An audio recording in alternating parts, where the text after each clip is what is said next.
नमस्कार साथियों, स्वागत है हमारी वीडियो पर। मैं हूं प्रकाश वैष्णव और आज 1990 में जो भारत जिसके पास 15 दिन के लिए सर्वाइव करने के पैसे नहीं थे, आज वर्तमान में 2026 के अंदर दुनिया की चौथी बड़ी इकोनॉमी और एक दो साल में तीसरी बड़ी इकोनॉमी बन जाएगी। ये इतना लंबा सफ़र कैसे तय किया, अब इस वीडियो के अंदर 1947 से हम शुरू करेंगे, जो 2026 तक का भारतीय अर्थव्यवस्था का सफ़र कैसा रहा और 1991 के वो सबसे महत्वपूर्ण पल, उसको भी डिस्कशन करेंगे। तो चलिए शुरू करते हैं वीडियो को पॉइंट वाइज समझते हुए। भारत की विकास यात्रा 1947 से अब तक, इसमें ग्रीन रिवॉल्यूशन वाले भी पढ़ेंगे। ग्रीन रिवॉल्यूशन कहाँ कहाँ महत्वपूर्ण हुई, कहाँ कहाँ वहाँ पिछड़ गया, सिर्फ गेहूँ और चावल में ही रिवॉल्यूशन ज़्यादा हुई दिखे, बाकी में कम दिखे। सबसे पहले हम कंपैरिजन देखते हैं कि भाई इकोनॉमी थी 1950 में भारत की इकोनॉमी 0.03 ट्रिलियन डॉलर थी। 1950 में भारत की इकोनॉमी 0.03 ट्रिलियन डॉलर थी। फिर उसके बाद 0.04 1960 के अंदर, यानी ग्रोथ बहुत कम दिखी। फिर 1970 में 2 पॉइंट का बढ़ोतरी हुई। फिर 1980 में और बढ़ोतरी हुई, लेकिन सबसे टर्निंग पॉइंट आता है 1990 का।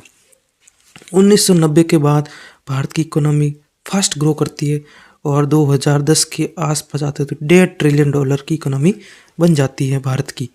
फिर 2020 और 2020 के अंदर भारत लगभग 2.5 ट्रिलियन डॉलर की, और 2024 के आसपास भारत 3.5 ट्रिलियन प्लस की इकोनॉमी बन जाती है। ये था आज़ादी से लेके अब तक का भारत की अर्थव्यवस्था का ग्रोथ और कितने क्या डॉलर थी ऐसा। अब 1950 से लेके 1980 तक एवरेज ग्रोथ क्या रही। जब 1990 में एलपीजी रिफॉर्म लागू हुए थे, उससे पहले तक भारत आज़ाद होने से 1980 तक ये लगभग इकोनॉमिक ग्रोथ 3 से 3.5 तक। अब ये इतनी स्लो रेट थी, भारत के पास सब संसाधन भी, मतलब जो चाहिए वो चीज़ें थी, लेकिन फिर भी ग्रोथ स्लो क्यों रही थी, भारत की नीतियों की वजह से। इस स्लो ग्रोथ रेट को हिंदू ग्रोथ रेट भी कहा जाने लगा, क्योंकि हिंदू है इसलिए इनकी ग्रोथ रेट ऐसी ही होती है। फिर 1990 में 1980 से 1990 के बीच का ग्रोथ रेट है वो 5% के आसपास रही। लेकिन जब से एलपीजी रिफॉर्म लागू हुए थे, उसके बाद 1990 में जब भारत के पास 15 दिन के लिए सर्वाइव करने के पैसे थे, कुछ बचा ही नहीं था, फॉरेक्स रिजर्व लगभग 0 पे आ गया था।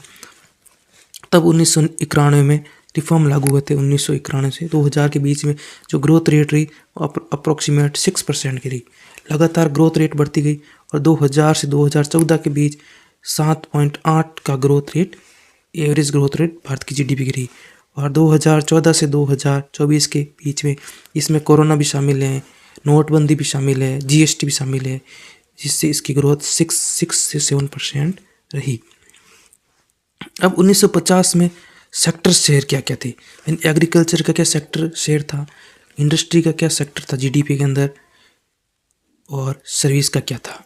एग्रीकल्चर में 1950 में भारत 55% जो शेयर रखता था एग्रीकल्चर में जीडीपी का, और 15% इंडस्ट्री का और 30% सर्विस सेक्टर अपना महत्व रखता था पूरी जीडीपी में।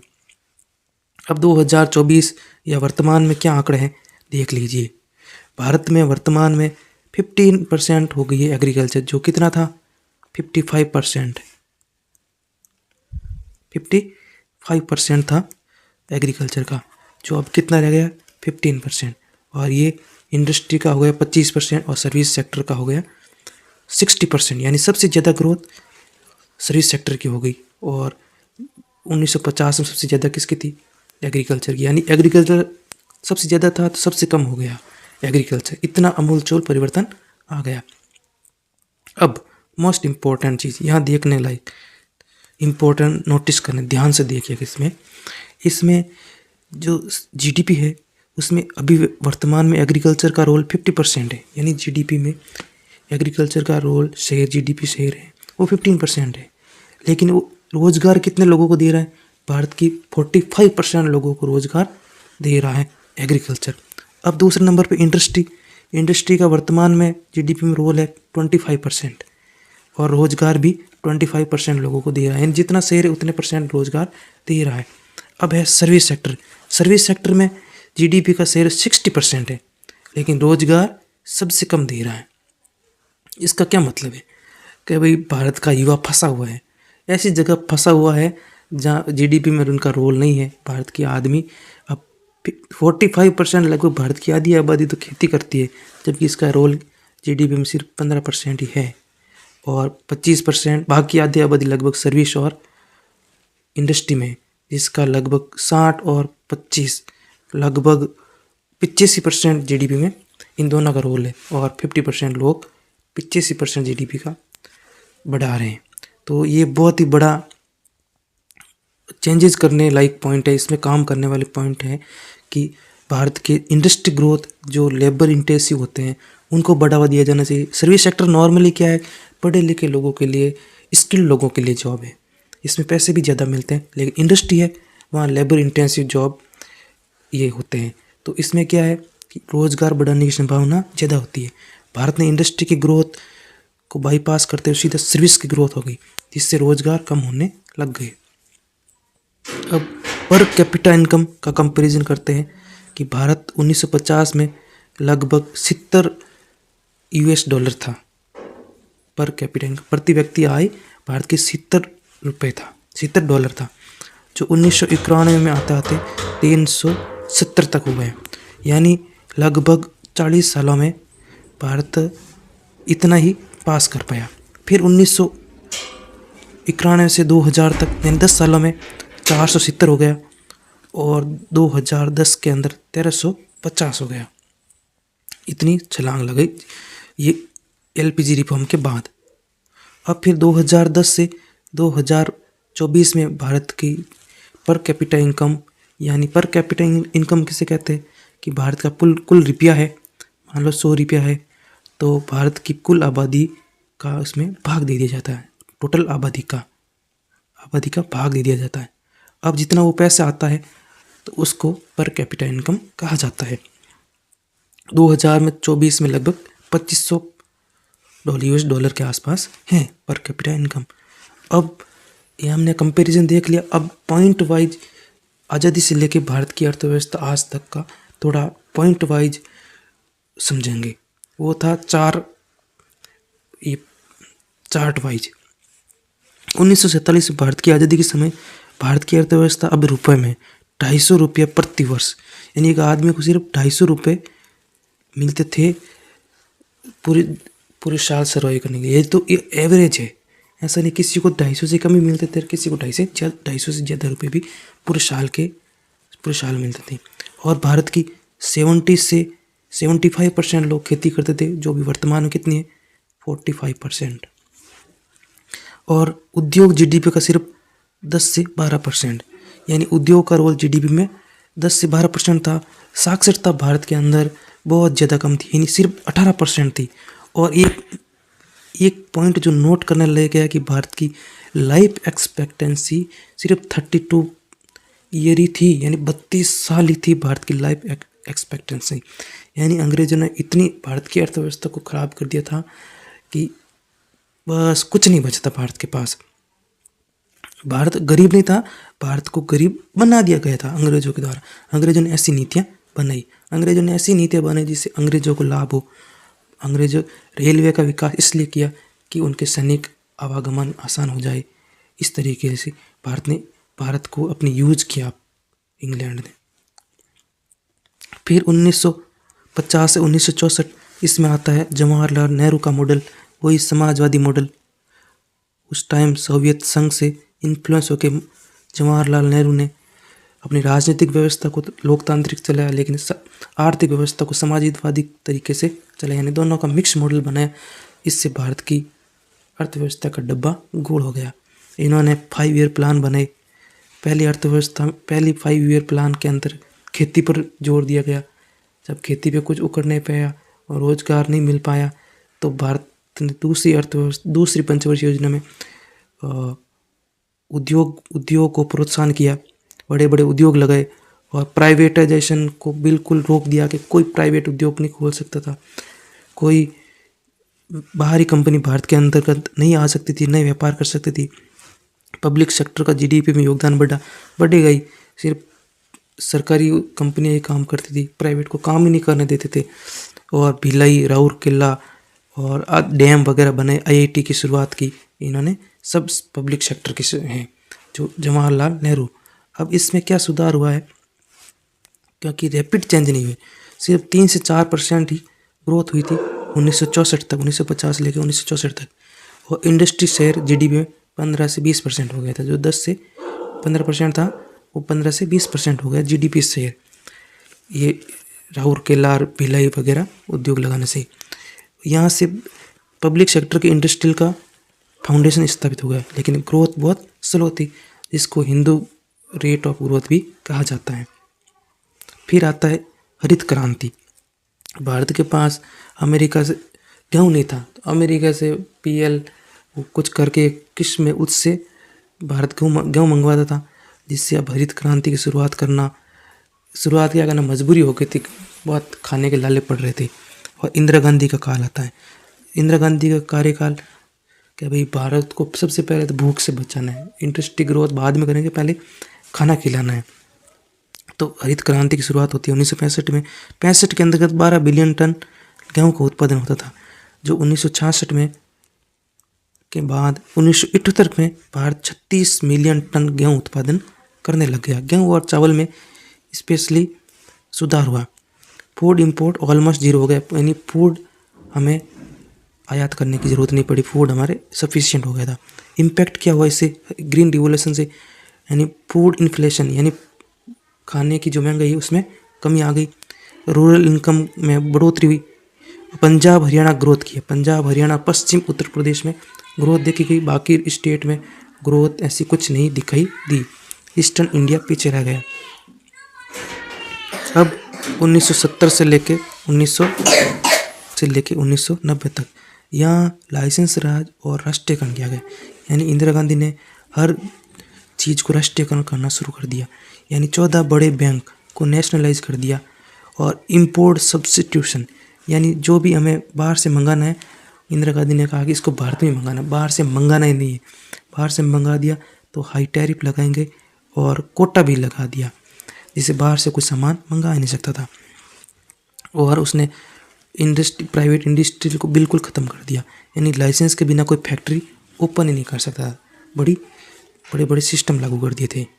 अब इससे इकोनॉमिक रियलिटी क्या हुई, ग्रोथ इससे 3 से 3.5% ही रही। और एक्सपोर्ट जीडीपी 5% कम रह गई, यानी एक्सपोर्ट फिर 5% से ज़्यादा नहीं बढ़े। और ग्लोबल कॉम्पिटिटिवनेस बहुत कम हो गई, क्योंकि बाहर से कोई लेना देना ही रखा ही नहीं। कंट्रोल बढ़ा, कंपटीशन खत्म हो गया। अब 1991 में आर्थिक संकट, 1991 का आर्थिक संकट और सुधार। 1991 में भारत के पास सिर्फ $1 बिलियन ही पैसा बचा था, यानी 2 हफ्तों के बाद भारत दिवालिया होने के कगार पे आ गया था। पीवी नरसिम्हा के पास कोई ऑप्शन ही नहीं बचा था कि अब रिफॉर्म करना बहुत ज़रूरी था। अब हर तरीके से लोन मिलना मुश्किल हो गया था। और तब भारत के मुख्य वित्त मंत्री थे मनमोहन सिंह। इन्होंने रिफॉर्म लागू किए और रिफॉर्म में एलपीजी रिफॉर्म खाते हैं, जिससे ग्रोथ 3.5% से ग्रोथ बढ़ गई 6 से 8%। और भारत का जो एफडी जो जीरो था लगभग, वो 50 बिलियन पर ईयर के आसपास पहुंच गया। और एक्सपोर्ट को बूम होगी एलपीजी रिफॉर्म के बाद। लेकिन एलपीजी रिफॉर्म लगे, इससे इनइक्वालिटी बढ़ी। पहले तो पैसे ही नहीं थे, ये तो क्या ही है, दिक्कत कुछ है ही नहीं ज़्यादा उस मामले में, कि खाने के लाले पड़ रहे थे। अब कहते हैं इसको खाना ज़्यादा मिल गया, इसको ये ज़्यादा मिल गया। अब 2000 से 2014 तक, 2000 से 2014 के बीच आईटी और सर्विस सेक्टर इकोनॉमी बहुत तेज़ गति से बढ़ी। सर्विस सेक्टर 55% से ज़्यादा जीडीपी में सही रखने लग गया। और आईटी एक्सपोर्ट $150 बिलियन से ज़्यादा बढ़ गया 2000 से 2014 के बीच। और टेलीकॉम यूज़र जो 10 करोड़ यूज़र था वो 90 करोड़ बन गए 2014 तक। इससे क्या हुआ, मिडिल क्लास एक्सप्लोजन, यानी मिडिल क्लास को अब अच्छा सुविधा मिलने लगी और फॉरेन एक्सचेंज फ्लो होने लगे, यानी दुनिया के साथ भारत का इंट्रैक्शन ज़्यादा हो गया। लेकिन भारत सर्विस सेक्टर ग्रो हो गया और मैन्युफैक्चरिंग सेक्टर पीछे रह गया, यानी 15% पर ही अटका रहा। और एक बार फिर से कि रोजगार मैन्युफैक्चरिंग सेक्टर ही देता है और भारत के पास बहुत बड़ी आबादी है और इसको रोज़गार देने के लिए मैन्युफैक्चरिंग सेक्टर को ग्रोथ कर देना बहुत ज़रूरी है। अब 2014 से अब तक, 2014 से लेके अब तक डिजिटल प्लस इंफ्रास्ट्रक्चर, यानी 2014 से अब तक डिजिटल पर इंफ्रास्ट्रक्चर पर मोदी सरकार ने जोर दिया।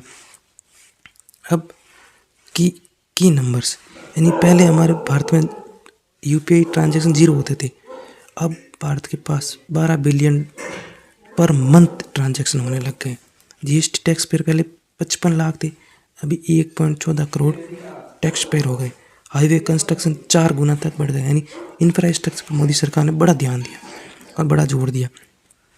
इससे क्या हुआ, फॉर्मल इकोनॉमी बढ़ी, यानी वाइट कॉलर जॉब है वो बढ़ी, स्टार्टअप वैल्यूएशन और बढ़ी, लेकिन जॉब क्रिएशन उतनी तेज़ नहीं, क्योंकि मैन्युफैक्चरिंग सेक्टर को इतना बूस्ट नहीं मिल पाया। भारत की अर्थव्यवस्था स्नैपशॉट, यानी ये की स्लाइड के अंदर भारत अभी वर्तमान में 5वीं सबसे बड़ी इकोनॉमी है। इसकी ग्रोथ रेट 6 से लगाकर 7 के बीच में है। पॉपुलेशन 1.4 बिलियन है और अभी मीडियन एवरेज 28 साल है भारत की आबादी का।